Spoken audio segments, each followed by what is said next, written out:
you submit them, you're competing a lot of times with a lot of other people, and you may get it, you may not get it. Um, there's some things that I'll share with you that can help, but do not guarantee that you'll get the grant even by doing these things. So anybody out there that says that they have this secret that can guarantee you, thousands and millions of dollars in grants, there really isn't one. I mean, you just got to put the work in, and it's really about how you sell and or talk about your organization or project when writing that grant and answering their questions.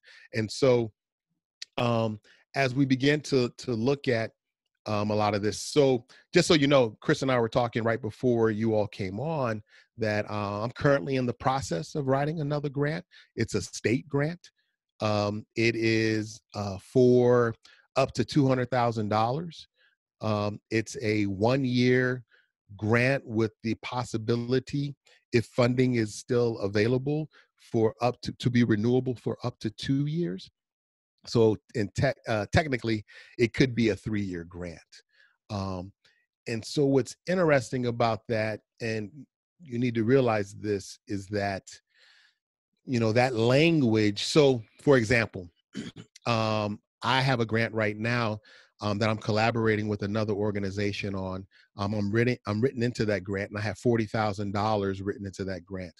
That grant was, it stated in the grant that it's a 1-year grant with the opportunity or possibility to renew for an additional year. And so we're coming upon that end of the year because the grant year is October 1 through September 30th. And I just found out yesterday, actually, that grant is not going to be renewed this next fiscal year per that grant. So I'm going to be out $40,000 come October 1.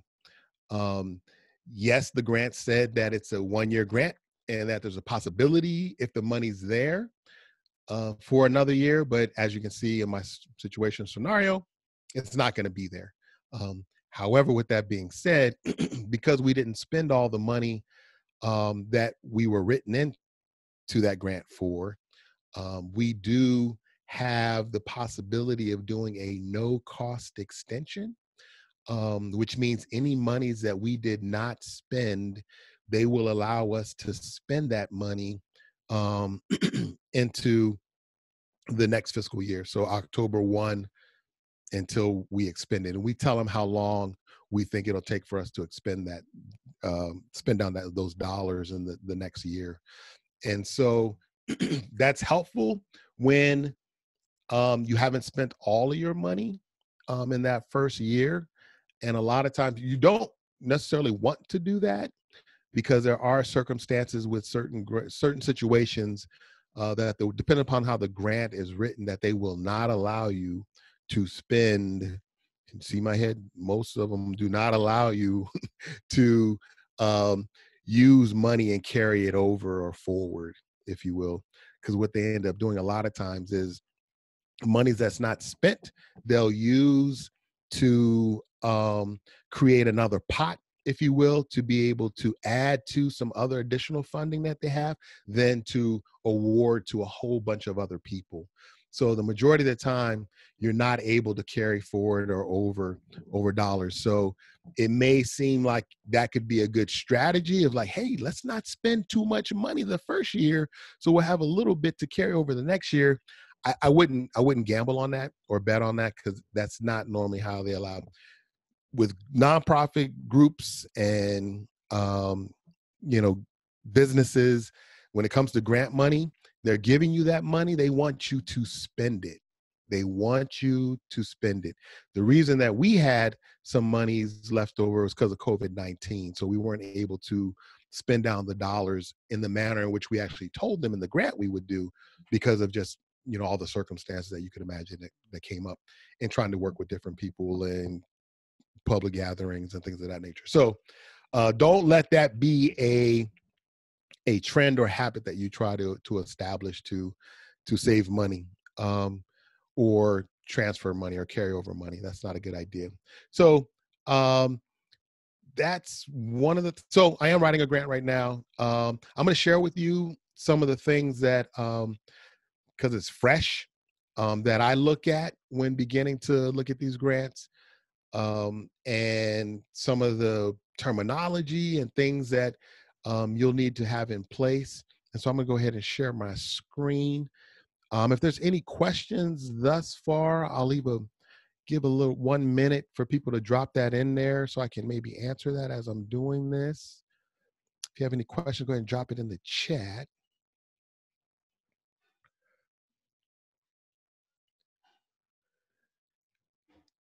Can everybody see that? It says JG. My screen just went dark. Hold on, it'll come back up. I was going to say it just went dark right now, but Yeah, it takes a minute for it to, there we go. We're back. So I am Jamal Gibbons. That's the way to contact me if you have any questions here after the presentation, or anytime you just want to reach out. I'm Jamal at jamalgibbons.com. I am also a speaker, educator, trainer, consultant. And I speak to keynote speaking throughout the nation and all that good stuff. It's more around mental health, suicide prevention, substance use and misuse. I tend to speak more to youth and parents, and at schools and nonprofit organizations. So I don't have a lot of slides. And so like Chris, when she introduced this, shared that I really want you to make sure you walk away with information that you want answers to. And so I'm going to leave a lot of time towards the end to really meet your needs. Because when I was out there looking around at, what was out there for as far as grant writing is concerned, and through the years, there's a lot of great information out there on how to technically write grants. But I want to make sure this is something that really meets your need. And so because I've been doing it for so long, I believe that I might be able to field these questions pretty well. And so again, I just want to meet your needs, because I could probably go on for days about grant writing. So there are different types of grants that are out there. And there's federal grants that can also be known as research grants. So the federal grants tend to be more of your big dollars. The federal grants coming from the federal government are big money. They sometimes range from about 125,000 up to millions. And so those grants require a lot of oversight, however, and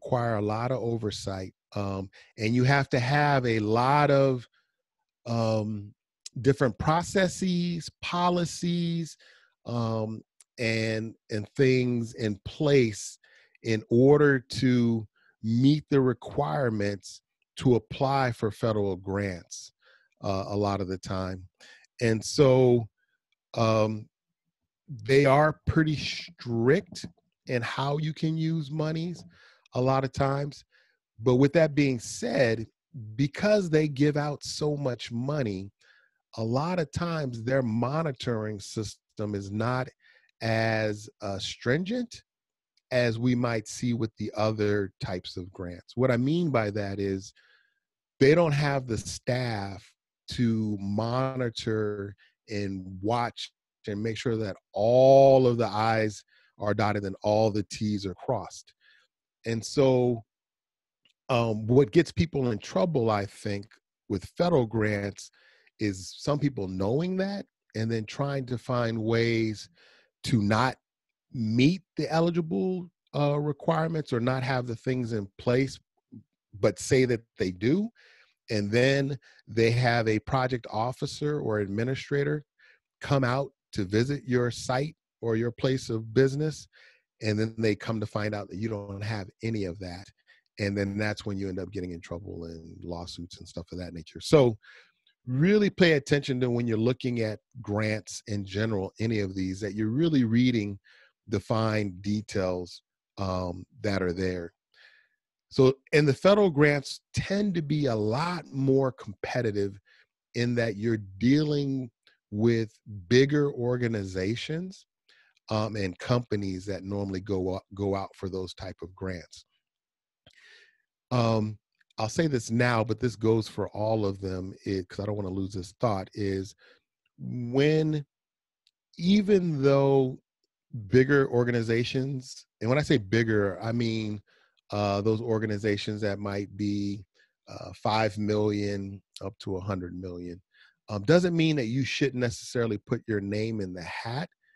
It just means that you need to make sure that your organization or your group or your business is really sound, in that you have your I's dotted and your T's crossed. And what that may look like is making sure that, your bylaws are up to par and in place, and that you're registered with the correct organizations and agencies that you need to be affiliated with or connected with in your state, or state and city, and maybe even federally.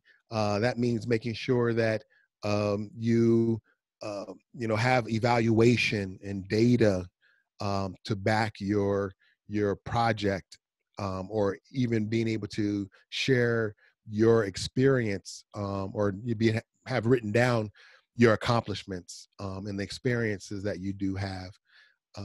Having all those things in place, those being a few of them, will definitely help you to be in the running with those other folks, and allow you to play in that field. But and there's some other things that I'll show you here that you need to just be considering also, that may make you ask, should I go for it? So again, that applies with all these. So foundational grants, though. So federal grants also, depending upon the industry in which you're in, federal grants, say it's tech, say it's science, say it's behavioral health. With federal grants, you need to be able to write in that particular language and write in it well. And what I mean by that is knowing the terminology. There are buzzwords that are within your industry that you need to be able to write to and share with the reviewers who review those grants, that you know what you're doing and talking about.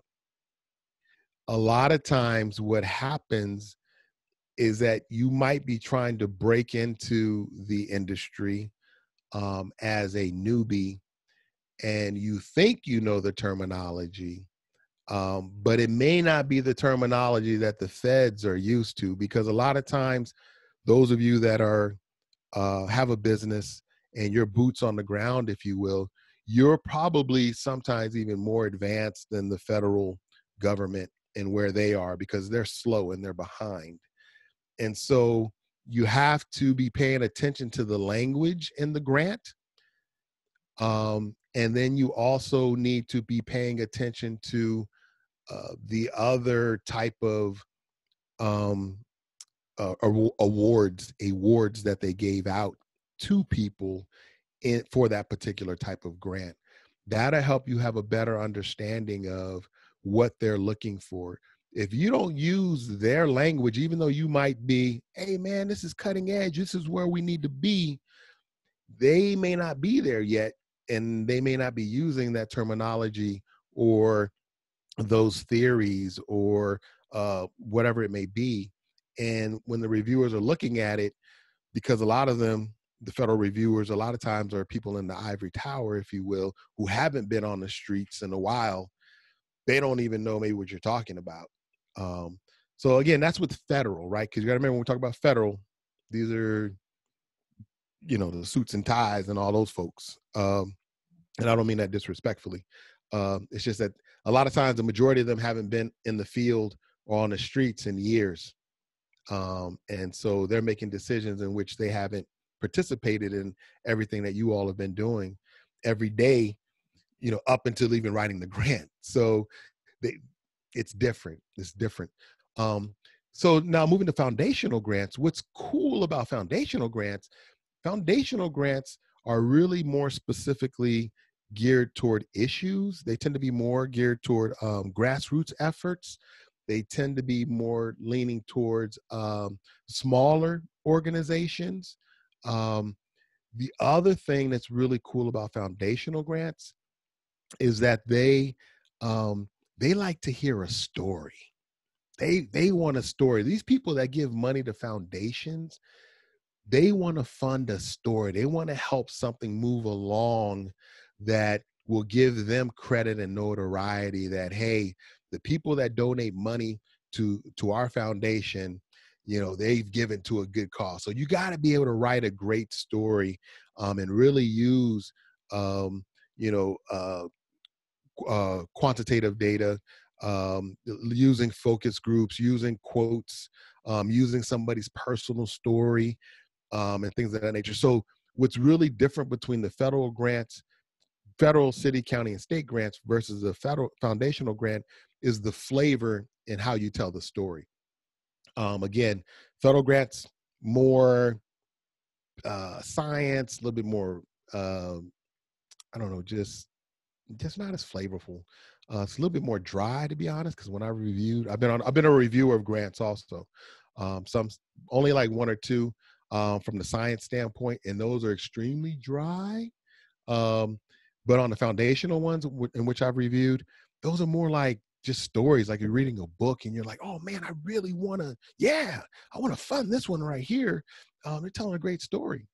The other thing about foundational grants, unfortunately, is that those don't tend to give as much money. Um, and when I say as much money, I'm talking about millions. Now, if we're talking about the Bill Gates Foundation and stuff like that, that's totally different. But the stuff that you all are probably run into um, locally, and even nationally, they don't give out tons of money. I mean, the foundational grants that give out big money are like, the breast cancer and those Alzheimer's and that type of stuff. But when we're talking about some of the other things, they're not nearly as big as the federal grants. And again, $100,000, anything under $1 million, I mean, there's a lot of money, right? Don't get me wrong, but it's not the same as the federal grants where you can get 3 million, 5 million, 10 million. So then with the city, county, and states, this one's like a mixed bag sometimes between the federal grants and the foundational, as far as the way that you need to write to it. Um, this is where you have to pay attention and understand your city, your county, or your state, and what they, how they operate, which gets into what I'll talk about a little bit about just relationships and the importance of relationships with funders, if you will. So city tends to be a lot smaller dollars. Sometimes they can give you, the 250. It's very rare though. They do tend to do more of the block type grants, and there's just certain amount of monies that they actually have. So city, counties dollars tend to be more, around your 100,000 and less. But they can be over multiple years. They tend to know your city a lot better, right? Because the money's coming from the city. So they know when you're kind of trying to, just blow smoke up their butts, because they know the areas in which you're talking about. They know, they know the rates, they know the issues. And so you can't kind of BS your way through city ones. Foundational federal, I wouldn't suggest doing that at all, but they don't know depending upon where the foundational grant is, they don't, in federal, they don't know your area as well as definitely city, county, and then the state. So you have a little bit more leeway, a little bit there, but not a whole lot. I would not bank on trying to fake the funk. County, same way. County dollars are there. To be honest, in my experience, and I'm in Tucson, Arizona, but again, I've worked around the states close to us: New Mexico, Texas, California, Colorado. When you look at county dollars, they're not nearly as available as city dollars. I don't know why that is, but yeah, they're not necessarily as plentiful. But again, that might be a place though to check that you've never thought of is your county. What kind of dollars do they have? Because they may have something, and again, it'll probably be small because they just don't nearly have as much money as foundational grants or federal grants. Then the state definitely has a lot of money. And most states tend to put out a lot of grants. And I'm going to ask you to definitely look into your state and find out their the grants that they put out. In Arizona, I just found out they put out something like billions of dollars worth of grants in very different various sectors. And so I mean, like I said, I'm writing a state grant right now. I knew that, but I didn't know how much they actually put out in grants in our state. And I just found that out about 2 months ago. Not that I would play in those spaces that they have the dollars in, but again, they may have some money that you didn't know was even available or there. So check into that. So definitely look into your state dollars, county, and city. So those are the different types of grants that are out there. City, again, is a mix. City, county, and state mixed bag as far as how you write. You can do a mix of flavorful versus facts when you're writing those grants, which I think is the best blend because they like to see and hear a good story also. But again, it depends upon who they funded in the past, and for you to take a look at, you can get access because that's the other thing. All of these grants, I mean, it's going to be harder to get the federal ones, but the city, county, and state that you're in, you can review and see the grants that people have written before. That it's open to the public. You just have to request in writing a lot of times that you want to review that grant or see it. Takes time and effort, and sometimes they'll make you pay for copies of that particular grant if you want to look at it. But you can go and see them. They're open to this. It's open to the public, so you have to just go and request it. You may have to go to your city office and request that, or county or state. But yeah, I mean, because so another tip is, like, if you don't get funded, so for example, what happened to me, I didn't get funded last year on one grant. And so what I did was I went to the state, the governor's office, and that might be a place. I don't know if that's where you guys' money would be held, but some of our grant money is at the governor's office. And I went to the governor's office and said, hey, I didn't get funded. I wanted to review the scores on my application so I could see where I was weak. And in addition to that, I'd like to see 3 or 4 of the other grants that were awarded. And then I got copies of them. I paid for it. I know it was like $10 for all the different copies that I got. And then I came home and I looked at the scores. Some of them I didn't agree with.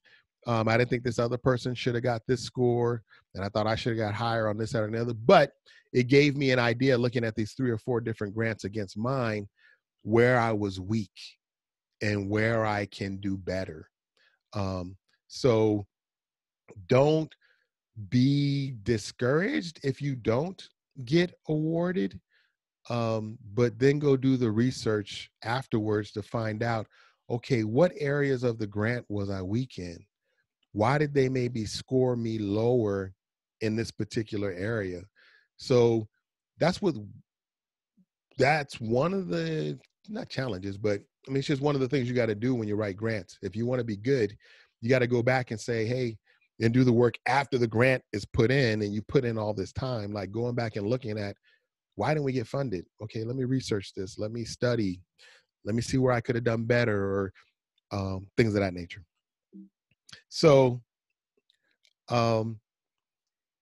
some thoughts that I have is, you want to read the grant.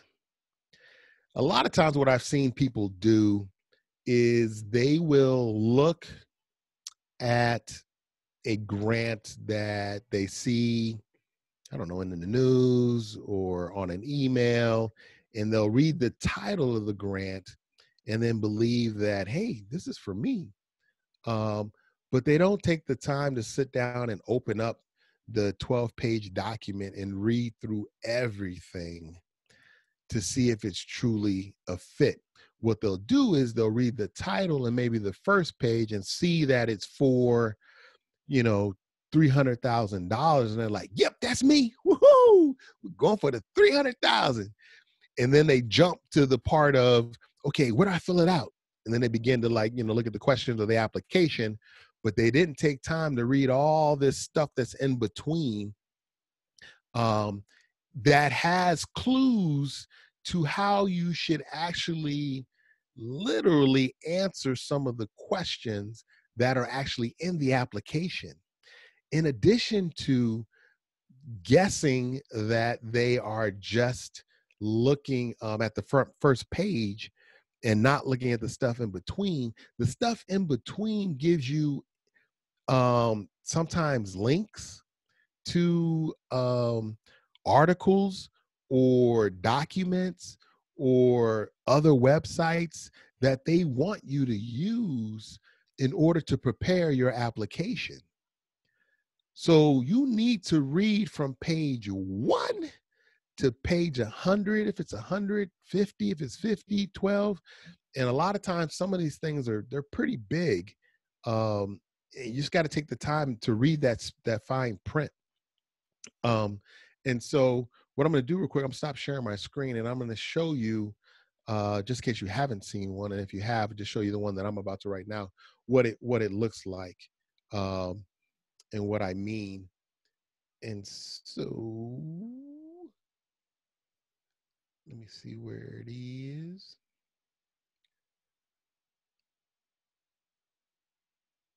Let's see if I can grab it.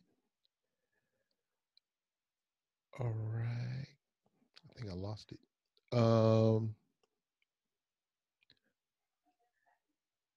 It's an Adobe. Oh, so let me show you this real quick. So when we talk about like reading everything in the grant, this happens to be one of the documents that's attached to it. It's called the Terms and Conditions for Applications Selected for Award. You have to be able to do these things, and you need to know if you can do them before even writing the grant. And so this talks about contract renewal.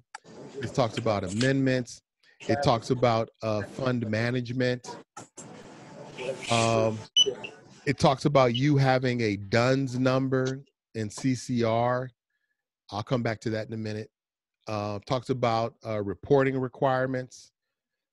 It talks about audit requirements. So like, even if you're a entrepreneur and have a small business, you know, and this is a state one, and the federal is exactly similar. And sometimes even actually any of the grants that I talked about earlier could ask this of you, is like, I mean, if you have money in your business that exceeds $750,000, you have to have an audit done by an outside agency. So you have to have it's called the A90 that's done by an outside auditor. The thing that kind of stinks about that, if you have and are bringing in more than $750,000 a year, is to have an outside auditor come out can cost upwards of $1,000 to $5,000. And a lot of times the reason that stinks, you might be like, well, Jamal, I mean, we're making more than $750,000 or bringing in $750,000. Yeah, but that $750,000 a lot of times is dedicated towards programming. And so though you may be bringing in $751,000 in grant money, you may only be getting 10% of that because of your indirect. your indirect costs. And your indirect costs, right? The amount of money that you can ask for indirect without having a negotiated indirect agreement with the federal government is 10%. So any grant that you bring in, unless you have a federally negotiated indirect rate, you can only ask for 10% to go towards indirect. So indirect monies are those monies that go towards your business that aren't necessarily program related. So the indirect monies that you have can be just used at your discretion. Sometimes in some organizations that indirect rate is used to help pay the CEO. Sometimes it's used to pay for the quality management department, the research and development department. Is helped to pay for the finance people. Because if you're not asking for money directly in the grant to pay those people, you have to do it some way. And so the way that nonprofits get their non-discretionary funds to support their businesses through the indirect monies that they get.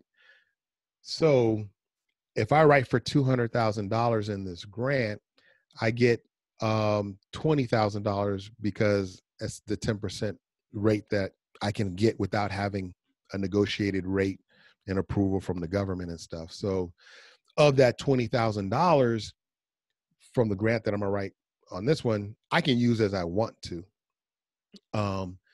So even though $1,000 or $5,000 for an outside auditor doesn't seem like a lot, it does when you really look at your $20,000 that you have, and you're putting $5,000 towards an audit, and you only have $15,000. Because the other thing is that a lot of times there are just some things that you can't put in grants, because if you look at right here, what's that? Number 8, Roman numeral 8. There's some allowable costs in a lot of grants in which you cannot pay for certain things. And so therefore those monies have to come out of your indirect monies. And there's a ton of things that come out of your indirect monies as in if you have an organization. So I have my own nonprofit that I didn't tell you guys. I'm sorry. I forgot to tell you that in the beginning. I have my own nonprofit called our IRS name is Liberty Partnership Community Council, but we go by LPKNC. I'm the president and CEO. I should have led with that, I guess. But I'm the president and CEO. And so as a small nonprofit, and we're just starting out, I mean, we're only right now about $250,000 a year is the grant money that I have coming in. And so that doesn't leave a lot of money indirectly to pay for things. And there's things that you have to pay for your organization that the grants won't cover. Things like,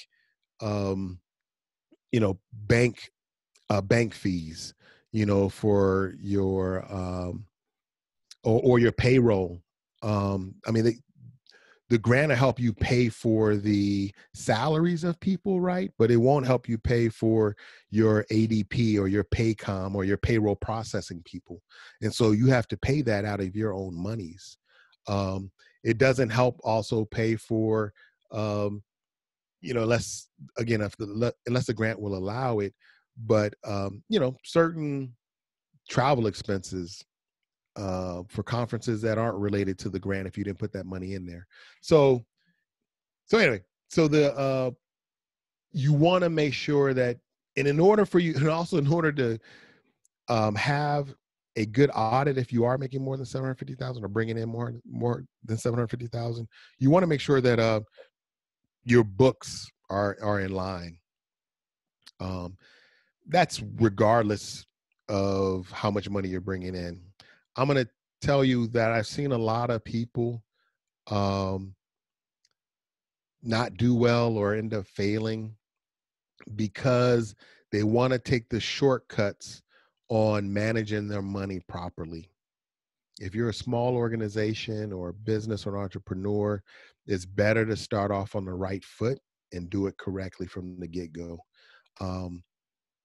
If you got to pay an extra, the $50 versus $25 fee for QuickBooks, or even instead of using the free version, of another program or whatever, pay that extra 10 or 15, $20. It's better to have your stuff lined up in the beginning, because it's little things like that that end up messing you up when it comes to trying to get dollars from grants. Those are the things that'll get you in trouble. The other thing that, like, making sure your books are straight from the get-go is that even within this grant that I'm writing now, they ask the question of what's your profit and loss statement. And if I didn't have things put in QuickBooks, I wouldn't be able to generate that document of a profit and loss statement. And so again, if you're a small entrepreneur just getting started, start off on the right foot. Definitely. It'll save you headaches. I know you might be thinking, man, I ain't got an extra, $25 a month, or the free version isn't getting me what I want, then I'd pay that extra $25. Figure out how to make it work. So unallowable costs, conflicts of interest. So these are all the things that you have to have, federal funding, communications, and contracting. And a lot of these are even in foundational grants, all this boilerplate stuff that you need to read through, because each grant is different and you need to know if you can do that. So this one, acknowledgement federal funding at conferences and meetings. This is a little thing that's saying that, like, okay, if we fund you, Jamal, you need to be able to, we want this statement right here put on all of all the documents you put out at that conference. That funding for this conference was made possible by grant award. The views expressed in written conference materials, publication by speakers and moderators do not necessarily reflect the official policies of the Department of Health Services. They want that for this particular funder. They want that on all their materials. And you need to know that, because you could then be out of compliance with your contract if you don't do that and they happen to see it out in the world and they're like, oh, well, they didn't do it. Now, don't get me wrong. And again, this is supposed to be on including promotional materials, agenda, and internet sites. But they're not necessarily going to come after you right away and be nasty or whatever. But I mean, if you can know this beforehand so that you can establish that positive relationship from the get-go, it'll do you better over time and just having a good relationship with that funder, because it shows that you're paying attention to the details. Data publications, mandatory disclosures, lobbying restrictions. This might even apply for some for-profit organizations and funders.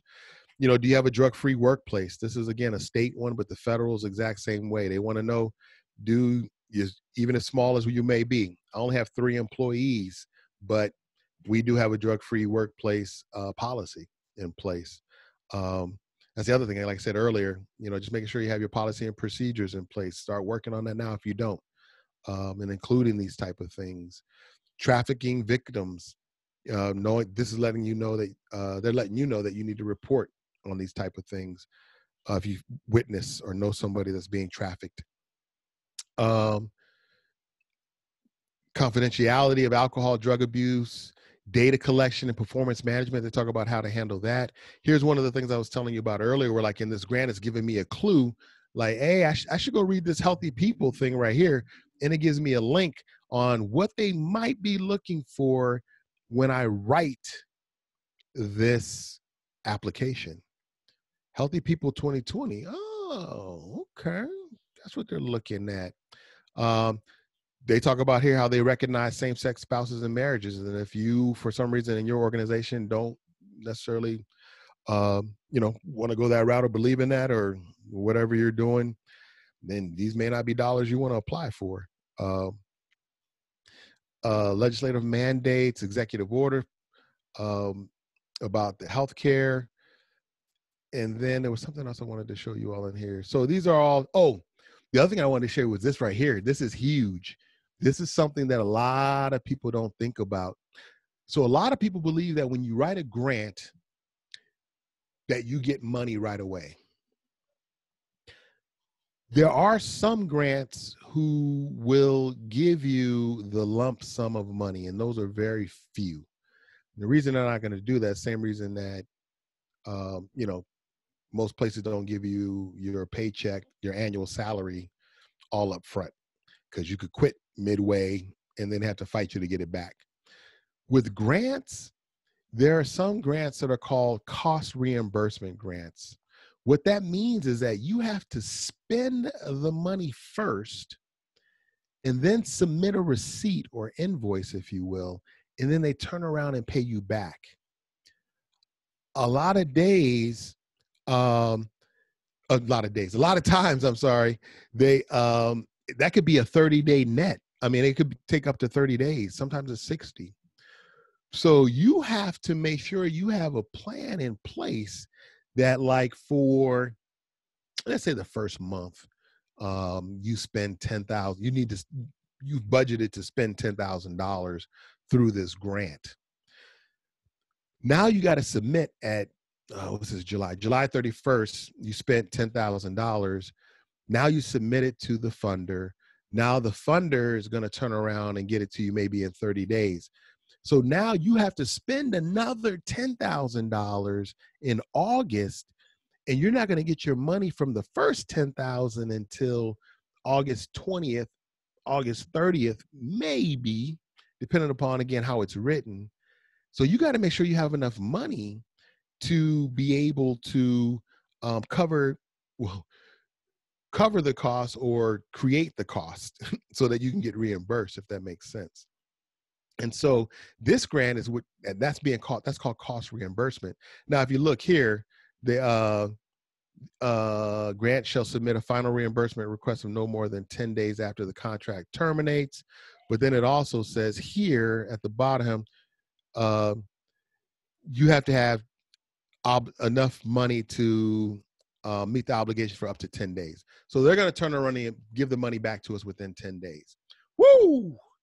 Thank goodness, because 30 days is a long time. 60 is even longer. 10 days, we might be able to work with, might be able to squeak by with 10 days. Again, if it's cost reimbursement and your grant, though, is for, let's say, $1 million a year, you do $1 million, divided by 12, that's the amount of money you're supposed to draw down every month. So you have to make sure that you have the capacity and ability to draw down, whatever it is, to $1 million divided by 12. I can't do the math that quick. That's why I'm in social work. But you got to have that money for it to be cost reimbursement. And most grants, especially with the government, tend to be that way. So that's something to be careful of. It's something to really be careful of and think about when you're doing this. So you might say to yourself, okay, well, I'm gonna go out and get a loan. Yes, you could do that, and that might make sense for you, because you know that, okay, I was awarded the grant. Let me go to the bank. Let me talk to them. Let me see if they'll help me out. They may do that, but you need, again, as a business person, just look at, okay, what's the interest rate on that, and does it make sure? And that money's going to end up coming out of your indirect costs, right? The interest rate on those dollars, and do you want to do that? And if not, then just find some creative ways to do that. So pay attention to that. 10 days is not a long time. I can swing that personally for our business, but for, at $10,000, I can do that right now. But if it was probably more than that, I'd have a hard time. And I'd have to figure out something. So pay attention to that, please. Is it cost reimbursement? The other way that they may do it is reimbursement at 1/12, where, meaning you get 1/12 of the payment. So if it's $100,000, you divide that by 12, they'll give you that payment, that 1/12 of the payment, January, and then another 1/12 on February. That's really cool when they do that. I have a grant right now through the federal government, where they actually have a portal where I can go in and draw money from my account, whatever amount that I need. But I just have to make sure that I have the records to back up that I bought that money. I have the receipts for what I spent that money on. And that's pretty cool that they have that, because I thought I was in the same situation where I was going to have to spend down the money and we had just started, and I didn't have $15,000 to spend down. But then they told me about this. They told me about the portal in which you could draw down money. I was like, thank God, yes. So I'm gonna take a break real quick. Any questions in the chat, Chris, or anything? If you guys have any questions, because I might be going fast, let me know. No questions right here. But I wanted you to talk a little bit. Sorry, I wanted you to talk a little bit about how someone can be strategic when they don't have the budget, because there are cost reimbursement um, grants that are out that they could fit really well with. So, what's the alternative if they don't have the budget to be able to front the money while they wait for it to be reimbursed? What's another approach they can take where they could still apply for those funds? Yeah. What I've seen done is, um, getting a loan, like I said, from a bank. If you were going to do a bank, and there might be other people on here that might be more savvy in this than I. And if you have some suggestions, please jump in the chat or unmute yourself. But going through a credit union has been my experience. The other thing that I've seen and heard people do, that I don't necessarily agree with, but I understand why they do it and can't hate on them, is credit cards. You using that aspect. Um, I think one outs- thing that we actually did, not because we didn't have the budget or the funds, but I know we partnered with groups that did not have it. But since we did, they actually partnered with us, right? So they sought out an organization that did have the capacity to front the money and just use them as a fiscal agent. Can you talk a little bit about that strategy? yeah, so that's in the beginning of writing the grant. So, um, if for some reason, so okay, so like when you're writing a grant and you're just getting started and you want to build some capacity, as an organization, one of the things that you could do is partner with another organization or group who might have a little bit more financial stability than you. There's some pros and cons to that, right? And those are, you got to make sure you have a good relationship with that other organization or group or person, because you do have to work together on implementing that grant. And so I see that comment. Is it true? Is yeah, you have to have a good relationship, man. Because if not, I mean, you're also dealing with money, right? And so you want to be careful in jumping into bed with an organization that, just because they have the money and they're saying they're going to help you, they also get a cut of that money. And so you end up sometimes losing out on dollars, because a lot of times what they'll want to do is they'll want to possibly take the indirect, and then you just get the programmatic side of things. Um, Now, if you have a great relationship with the other group or organization, and I have a pretty solid relationship with one group now that I've been blessed, but I've been nervous too. I'm not gonna lie to you. As cool as it's been, I've been a little nervous about, sometimes the dealings of, them taking the, I guess, liberty to, have a little bit more money than I think they should, because they're a $34 million organization and I'm a $250,000 organization.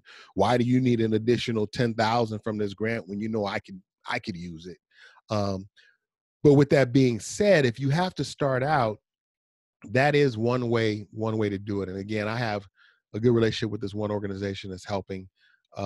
Again, I still am a little, like always, a little cautious in our negotiations and dealings.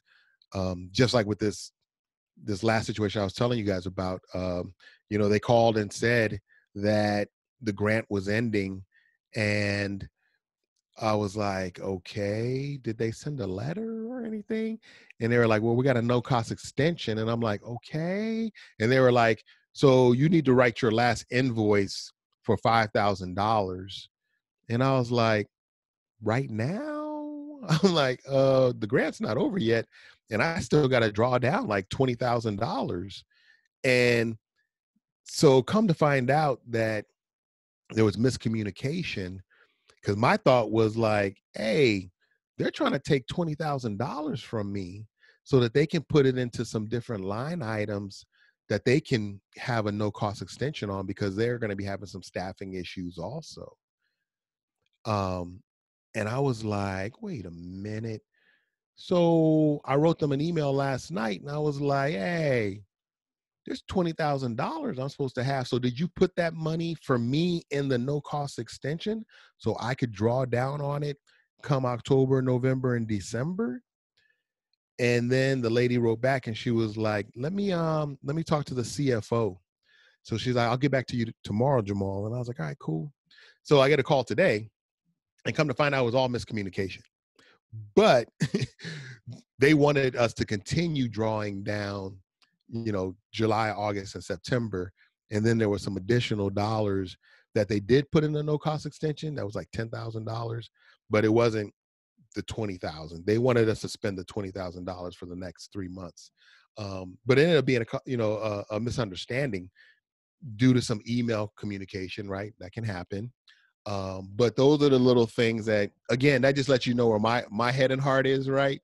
To even think that way. Just let you know, man, I was like, yo, hold up. They trying to get over on a brother. Hold on. We can't let that happen. Uh, so I had to shout them out real quick, but it was all good in the end. But those are little things that you have to consider when you have a fiscal agent, or are going to collaborate with some other people. So sorry, that was a long answer to a short question. Yeah, that's perfect. Thank you.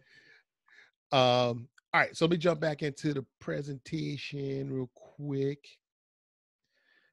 So reading the grant all the way through. So one of the things I'm going to tell you in the beginning, this is really crucial, is to have a team. Make sure that you have a team. Even if it's one other person, you want to have a team to help put this grant together. There's a lot of moving parts to these grants, even the small foundational ones. There's always little things that they want or that they need and that you may not think about. And if you're doing this on top of, if you happen to be working your main job or whatever, and this is a side hustle and you're trying to get it going, man, it's overwhelming. And if you have, kids and you have a social life and, all that stuff, man, and then you're trying to write a grant, you gotta have that support. I'm gonna let you know right now, you gotta have that team or support, even if it's just one other person, because that someone can also review your writing once you've completed the application, because there's going to be things that you think this looks sharp as I don't know what, but I'm gonna guarantee you, especially if you've been writing it on the weekends or on your nights when you have available or at lunchtime, you are going to make mistakes, and you need somebody else to review what you've put together. And they're going to be reviewing it to make sure that it makes sense. You need fresh eyes on it. So the other thing is that the reason you want to have a team to double check your things is that sometimes there's needed signatures that you have to get, and that you might miss a line on the application or one of the documents that's needed where you didn't sign something. And then that's the other thing. When you write these grants, they are looking for reasons to throw people out of the pool to be reviewed. So what happens is, and being a reviewer, what happens is hundreds of people, 100 people, 200 people write a grant, 500. They send it in to an office, or now they're online, right? Somebody's got a team of people look at what you've submitted, and they tell you in the instructions everything that you're supposed to do. Some of the things that they tell you is write the grant, and it needs to be 12 font, Times New Roman. Graphs and tables can only be blue with I don't know, different type of font. Everything's got to be page numbered. The margin should only be 1 inch width at the bottom, top, sides. Um, there's some crazy sometimes instructions. And part of the reason they do that is, yes, it is to help the reviewers sometimes so they can read through things better, especially now with things being online. Certain platforms will only accept certain criteria in order for it to accept it. Like it needs to be in PDF versus Word, or it needs to be JPEG or PNG, or you got to read the instructions. And so a lot of times what ends up happening is, if you don't do those little things correctly, before it even gets to a person who actually scores your application, they'll kick it out. They'll be like, oop, they didn't do 1-inch margins. You're out. And you're like, but wait, that was only like 2 pages that didn't have the 1-inch margin. Hold on, can we? And they're like, nope, that's the rules. And they kick you out. So you need to have somebody else look at what you've put together to make sure those things are in place. Because those little things, man, they'll mess you up. And you spent, 40, 80 hours on writing this grant. And because you didn't indent or didn't have the page numbers right or whatever, you get kicked out. You're gonna be really, really frustrated. So having a team, if you do have a team of more than 2 people, even if you have 2 people, you want to use a process planning sheet. I am not the one. I'm gonna let y'all know right now, I am not the detailed person. I don't like all these pieces of paper and all that stuff. You can also do this electronically, which we're doing now. Chris will testify to that. This is true. I was that person for you. I was. Right, exactly. She really was, man. Like, I do not like this stuff, but it for those of you that don't, this works. All right. So I'm gonna stop sharing. I'm gonna give you an example of what this is. It is boom right there. Oh, why I did it too quick, I think. Did it too quick. Share. Ooh, it's not moving over. Hold on, let me see if I can move mine. Let's see. Can you guys see? It's not picking it up. Hold on. I'm gonna make it work. Microsoft desktop 1. All right, let's see. You know what I'm gonna do is I'm gonna get out of here. Hold on, I want to show you guys this here. And then let's try it. Bang. Can you all, you see in the mountains? We saw the mountains and they went away. Okay, here we go. I think I got it. Got to be up there. I got too many windows open.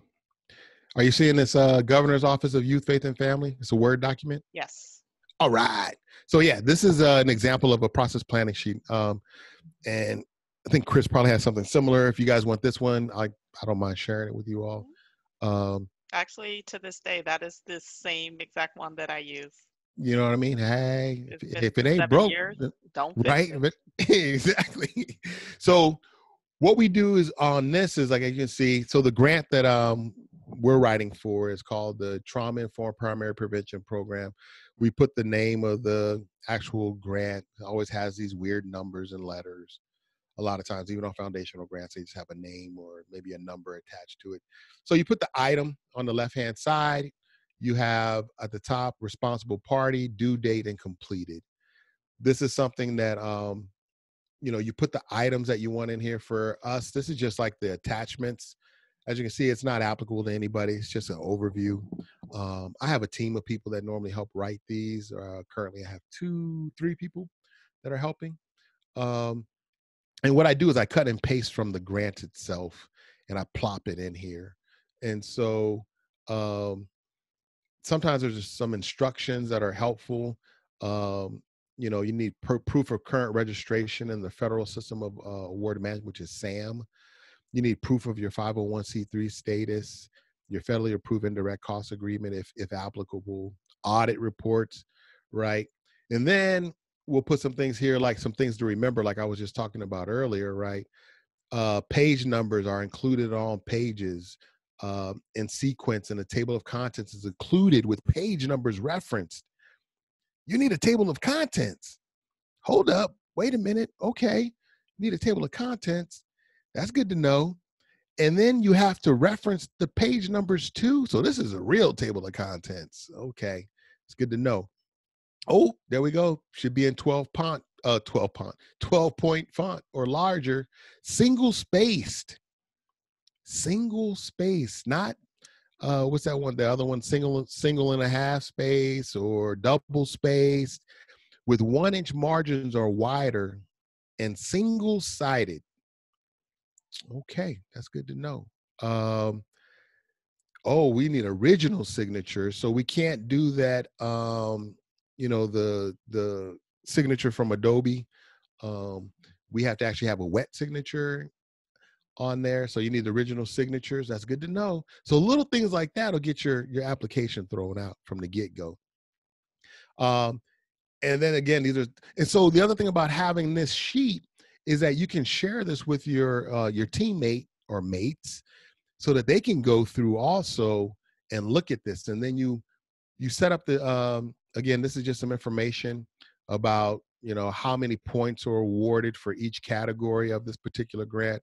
So scope of work, implementation plan, sustainability plan, budget. So that's just to give some ideas of, okay, what we're up against. Signature required on that. All right. So here we go with the executive summary. Oh, wait a minute. Check this out. You only got a 500-word limit on the executive summary.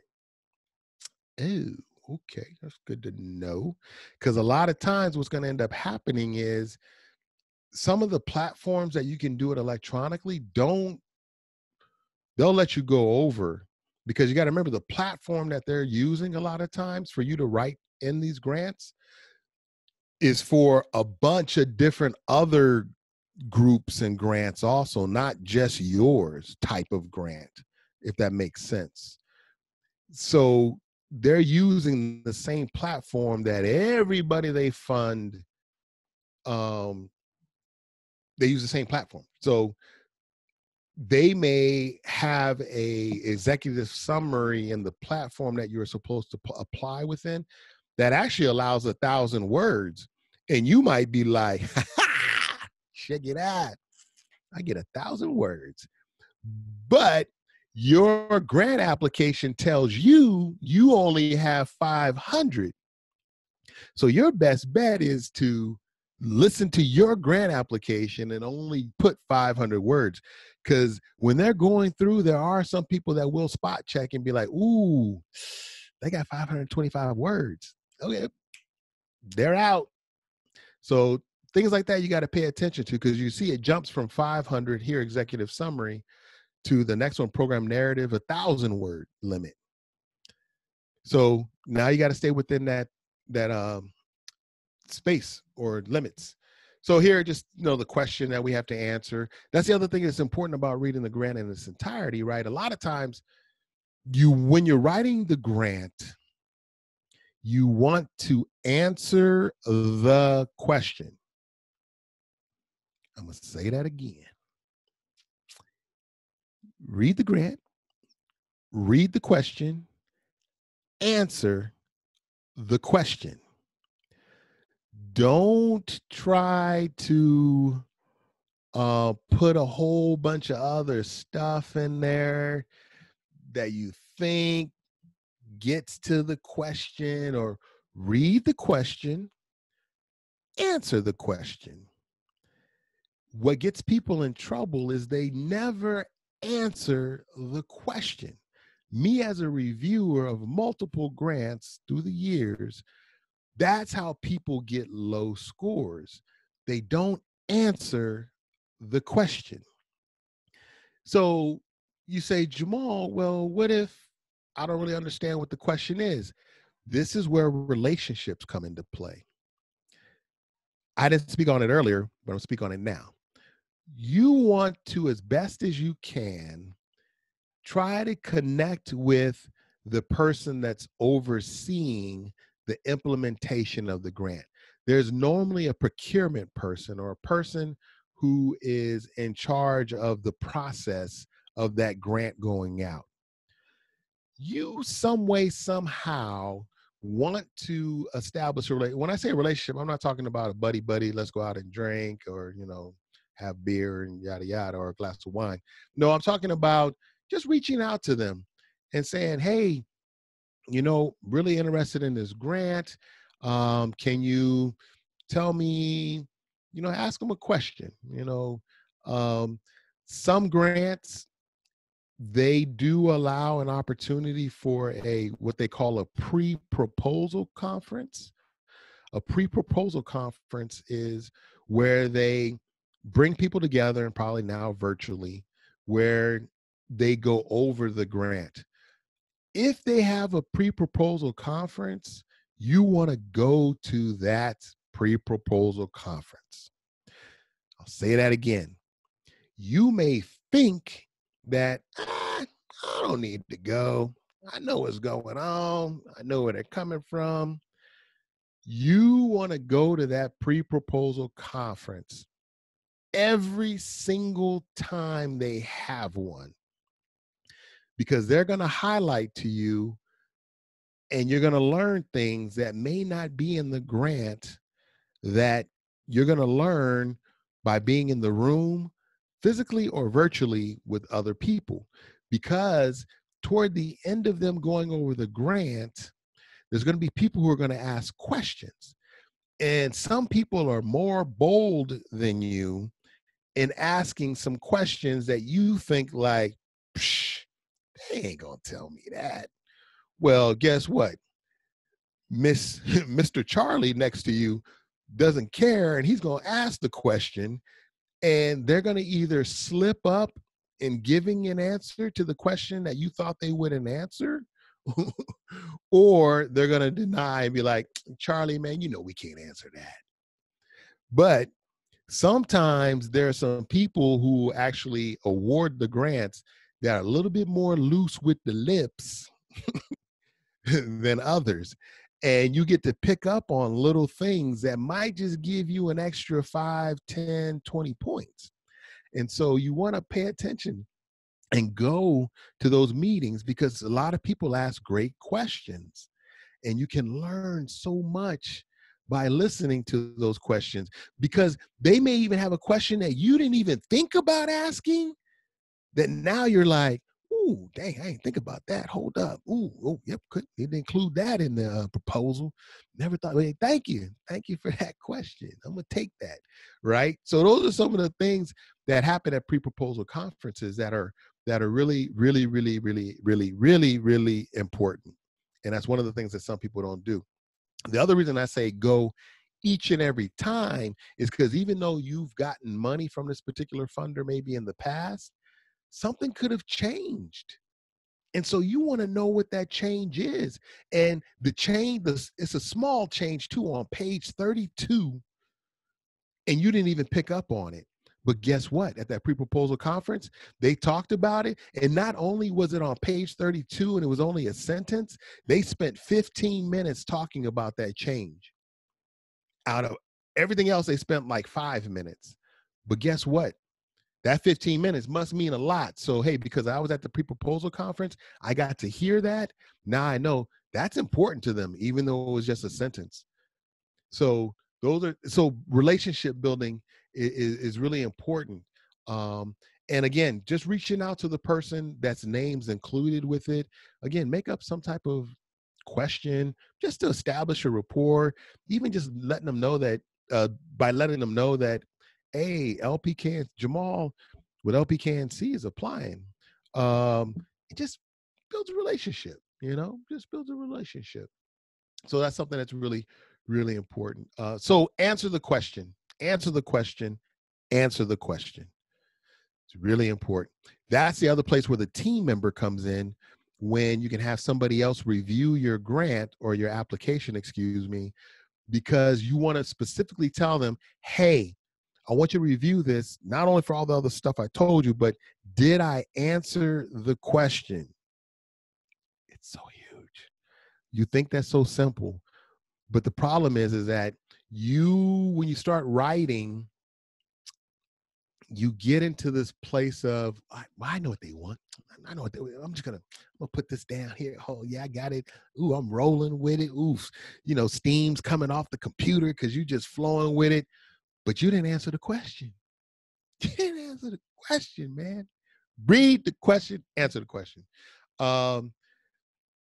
This is a prime example. I mean, not to harp on it, but I think I better answer the question. State the problem or issue addressed in this application.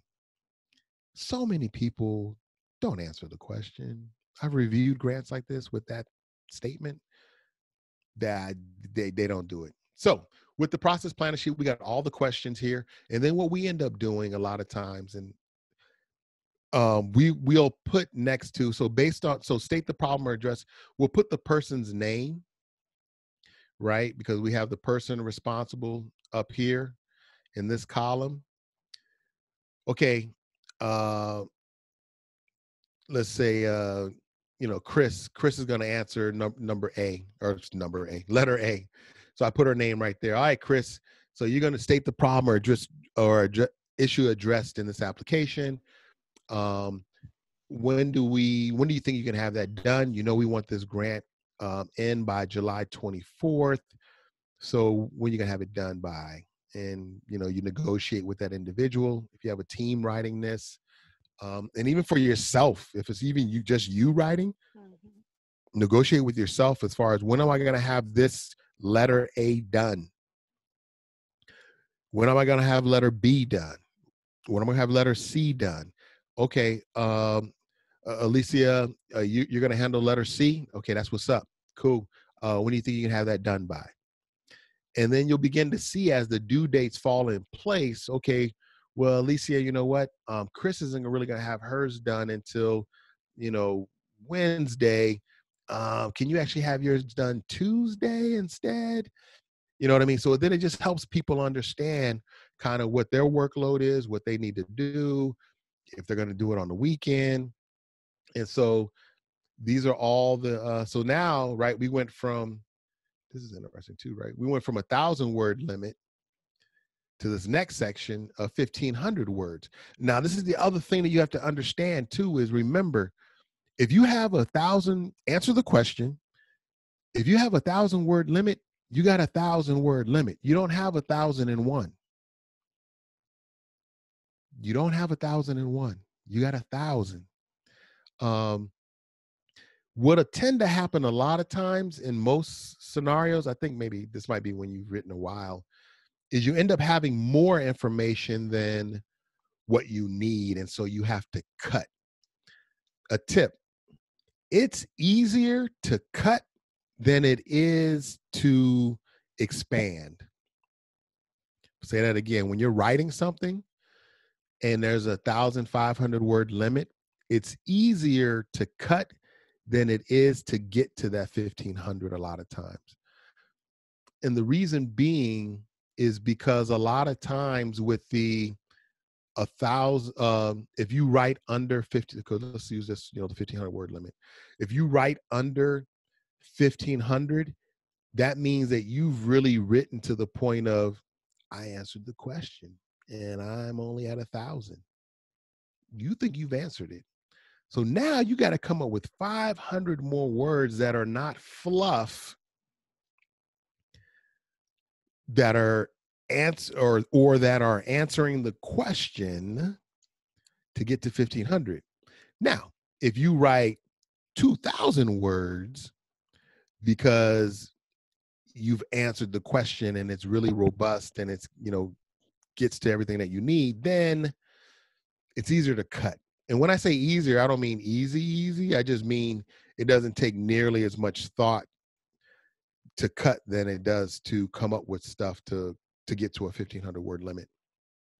So yeah, so this is just the whole grant put in here, and then everybody might get a section. And it's not to say that you can't just say, hey, my name needs to be in the program narrative strategy. I'm gonna write that whole section. So your name goes in that section, but you may still have different due dates though for your letter A here, your letter B, your letter C there. Um, so as you can see, this grant is pretty big. Implementation plan. This one is 1,000-word limit, not excluding the exhibits. Um, Collaboration with external partners, organizational capacity, goals, outcomes, and objectives, and then budget alignment, resources. The budget has to be in there. Standard data collection, financial system, personnel overview. This is an attachment or an exhibit attachment that's got to be filled out. Proof of registration. I talked about that earlier. 50 and federal. Yeah. So this is the a plan, a worksheet plan that I suggest that you develop one on your own, or like I said, we can share this with you to use. It's simple, but it keeps everybody online, keeps everybody on target. It's a lifesaver. It's a lifesaver, man, because as you can see, this is grants somewhat big. It's only $200,000.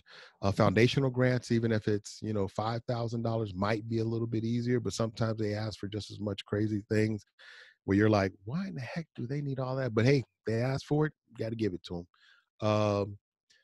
So yeah, so that's a process planning worksheet, and then let me go back to my presentation.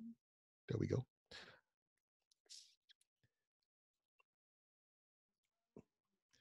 So that's process planning. I guess any questions on that? If anything pops up, Chris, let me know. Jamal, quick question though for the budget. Typically, these grants are asking for what, a 1 year budget, 2 year projected, three? What's the typical request that they're looking for in a budget? Yeah, a lot of times they ask for a 1 year budget, and then they'll sometimes ask for the additional years, but depending upon, again, the funding. So like for instance, where this grant right here is 1 year funding and then 2 additional years. They'll ask just for the 1 year, and that normally sometimes will sustain you over the 3. But if you need to make changes, they normally will tell you once you're awarded how you can make those changes. Um, but a lot of times when you enter into the agreement the first year, that's the amount of money that you're I don't want to say stuck, but if you request $150,000 the first year, even though it's a $200,000 grant, you can't say in year 2, hey, you know what, I need 170,000. They're like, nah, nope, you're only at 150. And then what they do allow is a lot of times you have to read the fine print again, right? So in this type of grant that I'm sharing with you right now, you can move 10% of the money in certain line items to different line items. So let's say I needed to move 10% of salaries into program supplies. A lot of times they'll let you do that without approval. And if you want to move anything over 10%, then you have to get official approval. But again, you need to read the grant. There are some cases where, like, after the first year, so like right now with my grant, my federal grant that I have, and this is kind of crazy to be honest, but this is how they do it, is I wrote the first year budget, and I got awarded in November 1. They were asking me for my year 2 budget in January. So I only had like 2 months to even see what it was looking like was happening, and wasn't nothing happening, to be honest. So I couldn't make any changes in that year 2 budget, really. But in a perfect world, let's say that you do write your 1 year budget and they ask for your budget 6 months ahead of time, then you can change your you could change your budget then. The grant that I have right now, I can move 25% of monies within the categories that I had already been approved for. I can't add a category. So if I didn't have I didn't have a line item for computers, then I can't move money to a line item for computers. But if I have office supplies, program supplies, travel, conference, and I want to move money within those 25% of the $125,000 budget, then I can do that with no approval needed. And that's pretty significant. 25% Yeah, that to get actually a move on. is. So, anyone on the call, are you currently writing a grant? Um, Anyone that's on the call right now, is anyone currently writing a grant, applying for a grant, writing a grant? Just drop in the chat box if you are. I'm just curious.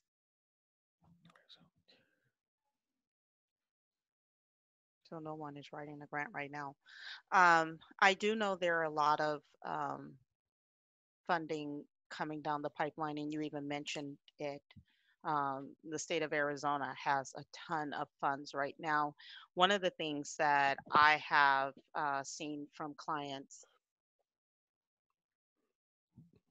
I burned out right now. Alicia, I don't know what that means. I burned out right now. I'm burnt out of writing grants. I'm Oh, tired. you're burned Oh, out.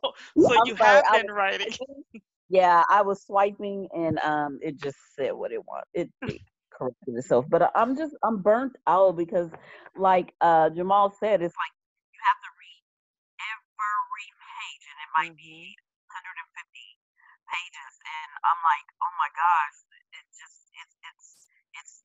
time consuming. Hmm. Especially if you don't get it, then you're like, crap. Then on to the next one. So I'm kind of burned out. I'm saying that honestly.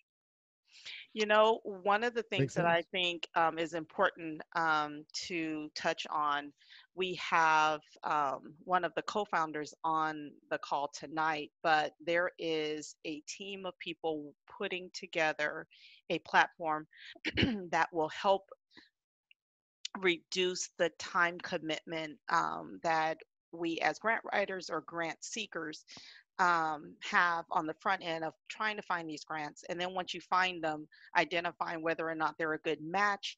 And then once you find out if they're a good match or now not, maybe you need help even writing it or finding a partner. But there is a team that's actually working on putting together this process on a platform where it literally automates all of this.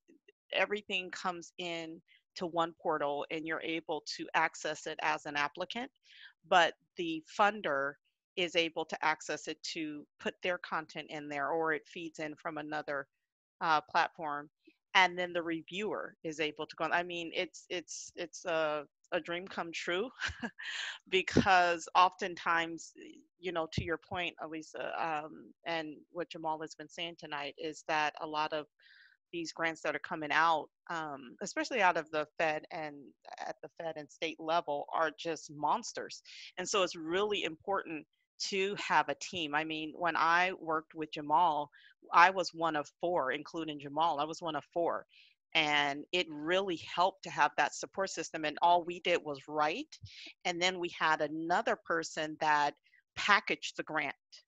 Mhm. And then all of us reviewed the grants. So when you're doing that by yourself, yeah, it's tedious and frustrating, and you want to give up because it's like what. But I think one of the things that was crucial is understanding the strategy in writing, because that saved us a lot of time and money, um, because we was strategic about our partnerships, and we did not go after every grant that was released. Even though it may seem like a good fit, we did go in and weigh our options before applying, and so that really helped as well. And then we wrote in seasons, which was nice as well. Yeah, Lamar absolutely. says planning to pursue some grants soon. So Lamar, yours is in the education sector, correct? You're on mute if you're talking to me. Um, I I want to say I recall yours is definitely in the education sector and working with youth. Yes, that's Oh, right. there We you go. do. Yeah. We do. We do a after school learning program.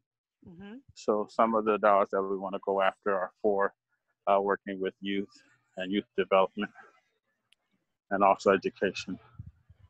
Do you have any questions for Jamal tonight after hearing the content he presented? Oh, not offhand, but I want to thank you for definitely a thorough presentation. Definitely gave a really good inside look at what the details are and what it takes to actually go from idea to completion. So I appreciate that tremendously. Yeah. I got a couple more slides real quick. I'm going to race through so I can get, maybe it'll jog some other questions. But Chris alluded to this. Do not chase the money. Um, I think the mistake that a lot of people make is they see the dollar signs for a particular pot of money or an issue and then say, hey, I could do that. But you really need to challenge yourself and say, is this really my lane? Is this the lane that I'm really in? And where you're going to be challenged within yourself is, but I need the money. But, are you going to put, just like Alicia was saying, I mean, it's so time consuming. Are you going to put that time and effort into something that you really don't know the language? You don't know really what they're about. It's not, you're going to do a half-ass job at it. You're going to end up spending many hours, and then you're going to be up against people who are, this is their thing. So you really need to be careful in chasing the money.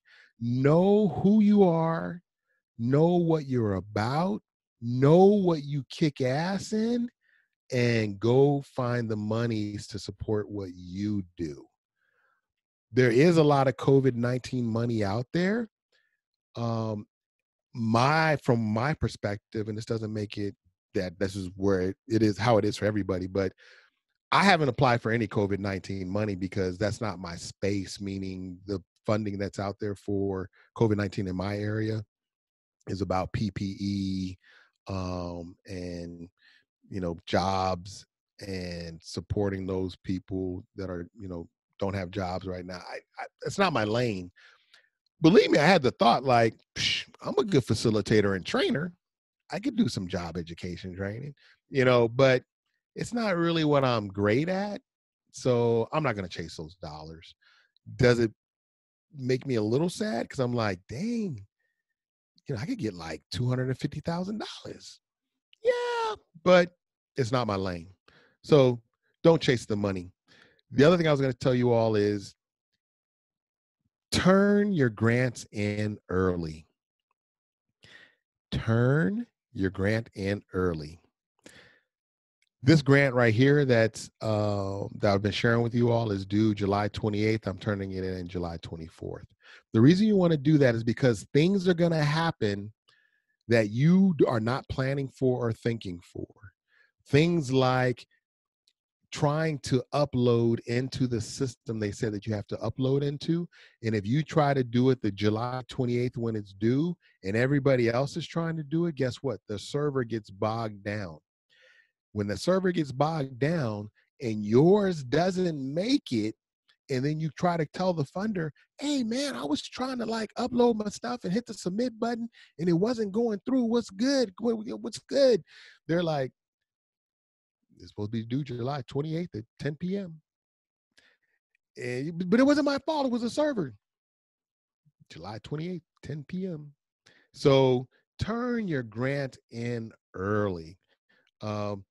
Other things are going to happen to you, not even about the servers, your computer. For some reason, I don't know if Alicia, this has been your experience also, is when you're writing a grant, for some reason, your computer and copier and, I mean, just anything, for some reason, just doesn't want to work with you.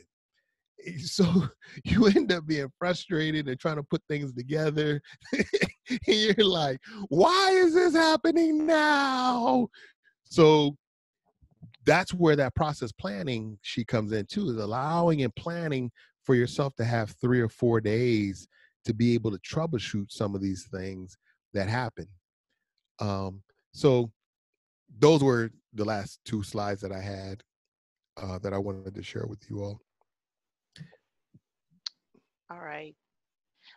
Does anyone have any specific questions for Jamal tonight? I want to thank you, Jamal, for presenting this content, because again, I think as we are applying for these dollars, I mean, no one knows more than those that work in this space that this